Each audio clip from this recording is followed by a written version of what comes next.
প্রিয় শিক্ষার্থীবৃন্দ, সবাইকে প্রীতি ও শুভেচ্ছা জানাচ্ছি। শুরু করতেছি জাভা প্রোগ্রামিং এর ৪র্থ অধ্যায়।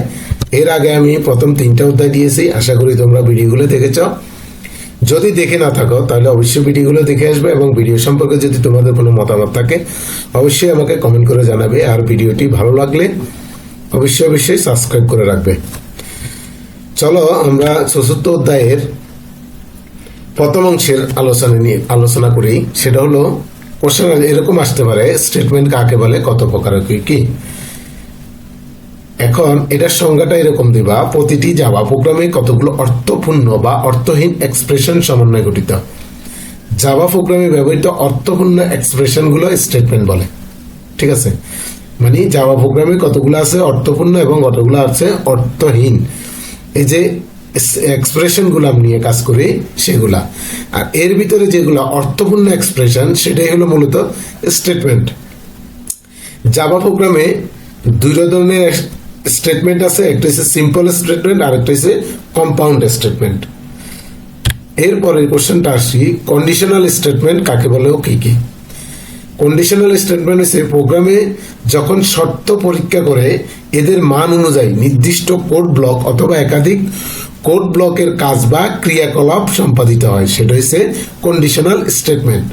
আমি আবার বলতেছি, প্রোগ্রামে যখন শর্ত পরীক্ষা করে এদের মান অনুযায়ী নির্দিষ্ট কোড ব্লক অথবা একাধিক কোড ব্লকের কাজ বা ক্রিয়াকলাপ মানে কার্যকলাপ সম্পাদিত হয় তাকে কন্ডিশনাল স্টেটমেন্ট বলে। জাভা প্রোগ্রামে কন্ডিশনাল স্টেটমেন্টগুলো কি কি, সেটা হচ্ছে if statement, if else statement, else if statement, switch statement. তো এখানে দুই ধরনের কোশ্চেন হইতে পারে, হয়তো শুধু আসতে পারে কন্ডিশনাল স্টেটমেন্ট কাকে বলে, অথবা বলতে পারে জাভা প্রোগ্রামের কন্ডিশনাল স্টেটমেন্টগুলো কি কি। আসলে পুরোটা আসলে পুরোটা দিবা, অংশ বিশেষ আসলে অংশ বিশেষ দিয়ে দিবা। এরপরেই আসো লুপিং স্টেটমেন্ট কাকে বলে ও কি কি। প্রোগ্রামে যখন কোনো শর্ত পূরণ হওয়ার পরে তা একাধিকবার এক্সিকিউশন চালানো হয় তখন তাকে লুপিং স্টেটমেন্ট বলে। প্রোগ্রামে যখন কোনো শর্ত পূরণ হওয়ার পর তা একাধিকবার এক্সিকিউট চালানো হয় তখন তাকে লুপিং স্টেটমেন্ট বলে। মানে আমরা যখন শর্ত সাপেক্ষে কোনো কাজকে যখন বারবার পরিচালনা করতে থাকবো, বারবার করতে থাকবো বা এক্সিকিউট করব, তখন তাকে কি বলা হয়, লুপিং স্টেটমেন্ট। জাভাতে looping statement, for loop, while loop, do while loop. এখন আসো আমরা যে এই যে কন্ডিশনাল স্টেটমেন্ট গুলো বলছি, কোশ্চেন এটার বাইরেও যে if, if else, else if এবং সুইচ স্টেটমেন্ট আছে, এগুলার সিনট্যাক্স এবং ফ্লোচার্ট পরীক্ষায় আসতে পারে। এটা কিন্তু ইম্পর্টেন্ট কোশ্চেন, এগুলো পরীক্ষায় আসে। ইফ স্টেটমেন্টের সিনট্যাক্স এবং ফ্লোচার্ট কি, সেটা হলো ইফ সিনট্যাক্স হচ্ছে ইফ কন্ডিশন, এরপরে সেকেন্ড ব্র্যাকেট শুরু, এরপরে বডি আমরা যে কাজটা করতে চাই সেটা, এবং সেকেন্ড ব্র্যাকেট শেষ। ফ্লোচার্টটা কি হবে, আমরা শর্ত সাপেক্ষে শর্তের জন্য আমরা ডায়মন্ড ব্যবহার করি। তাহলে উপর থেকে কাজটা আসলো, এরপরে ডায়মন্ড চিহ্ন দিবা, দেওয়ার পরে যদি ট্রু হয় ইফের কাজটা করবে মানে স্টেটমেন্টটা করবে, আর ফলস হলে এটার বাইরে গিয়ে পরের কাজটা শুরু করবে। এরপরে আসো ইফ ইলস স্টেটমেন্টের সিনট্যাক্স এবং ফ্লোচার্ট। সিনট্যাক্সটা কি, ইফ কন্ডিশন স্টেটমেন্ট বা বডি, ইফের ভিতরে যে বডি, সেকেন্ড ব্র্যাকেট শেষ, ইলস সেকেন্ড ব্র্যাকেট শুরু, ইলস এর বডি, সেকেন্ড ব্র্যাকেট শেষ। আমরা যদি একটু ফ্লোচার্ট দেখি, সেটা হচ্ছে প্রথমে স্টার্ট মানে উপর থেকে আসলো, এরপরে কন্ডিশন, কন্ডিশন যদি সত্য হয় ইফের কাজ করবে, কন্ডিশন যদি মিথ্যা হয় তাহলে ইলস এর কাজ করবে, এরপরে পরবর্তী কার্যক্রমে সে চলে যাবে। এরপরে আসো ইলস ইফ, ইলস ইফ এর সিনট্যাক্স এবং ফ্লোচার্ট। সেটা কি, ইফ কন্ডিশন, ইফ এর body, else if, else if এর বডি, ইলস ইফ তার বডি, এভাবে চলতে থাকে কতক্ষণ পর্যন্ত।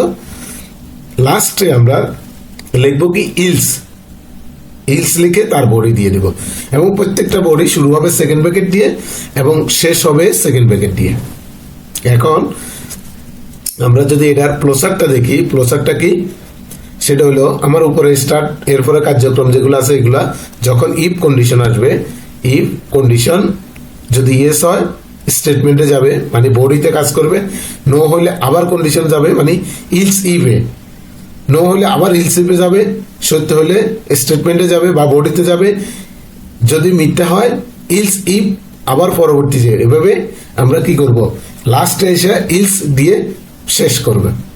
ঠিক আছে, তো আসলে এইভাবে সিনট্যাক্স বা ফরম্যাট আসলে এটা দিবা, আর ফ্লোচার্ট আসলে এটা দিয়ে দিবা। বা ডায়াগ্রাম, অনেক সময় কিন্তু ফ্লোচার্ট না লিখে বলে ডায়াগ্রাম, ডায়াগ্রাম আসলে কিন্তু ডায়াগ্রাম মানেও কিন্তু ফ্লোচার্ট। এরপরে আসো সুইচ স্টেটমেন্টের সিনট্যাক্স, এটা কিন্তু পরীক্ষা আসে, এই জন্য আমি এটা দিয়ে দিছি, যেহেতু ইম্পর্টেন্ট কোশ্চেনগুলো আমি তুলে ধরছি তোমাদের মাঝে। সেটা হলো সুইচ স্টেটমেন্টের সিনট্যাক্সটা কি, এটা হচ্ছে ডাটা টাইপ, আমি প্রথমে কোন ধরনের ডাটা টাইপ ব্যবহার করব সেটা লিখবো, তারপরে ইন্ডেক্স ভেরিয়েবল, ভেরিয়েবলটা নেব, এরপরে সুইচ এক্সপ্রেশনটা দেব, দিয়ে case value 1 block 1 break, case value 2 তার ভিতরে ব্লক 2 ব্রেক, কেস ভ্যালু 3 তার ভিতরে ব্লক 3 ব্রেক, এইভাবে চলতে থাকবে। ঠিক আছে, লাস্টে গিয়ে যেটা হবে, লাস্টে গিয়ে হবে ডিফল্ট, সর্বশেষ হবে কি ডিফল্ট, ডিফল্টটা গিয়ে ব্লকের ভিতরে যে কাজটা হয় সেটা দিয়ে দেবে। ঠিক আছে, তো পরীক্ষায় কিন্তু সুইচ স্টেটমেন্টের সিনট্যাক্সটা আসে। তো আজকের ক্লাস মোটামুটি এ পর্যন্তই, আমরা এইগুলা পরীক্ষায় কিন্তু এটাই মূলত আসে, এরপরেই আমরা এইগুলো সম্পর্কে প্রোগ্রামগুলো নেক্সট ভিডিওতে তোমরা পাবা।